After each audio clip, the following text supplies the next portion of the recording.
Magandang araw sa inyong lahat. Today, IBP Bataan was able to transmit 78,000 pesos bilang bahagi ng aming tulong sa relief and rehabilitation effort dito po sa Cebu. Sa tulong po ng aming IBP Cebu chapter. And we would like to thank all of the lawyers who responded to this challenge sa hamon ng panahon.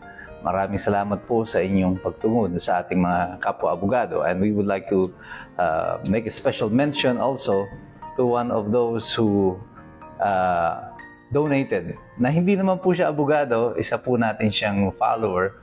Pero hindi daw niya alam kasi kung saan magpapadala ng tulong. And so he reached out to me at sinabi niya baka po pwedeng pasabay.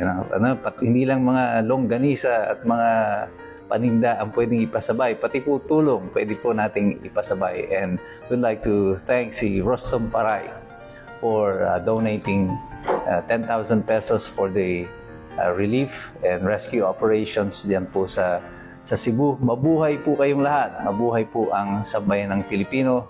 Tayo pong lahat, ang pag-asa natin ay nasa inyong mga kamay.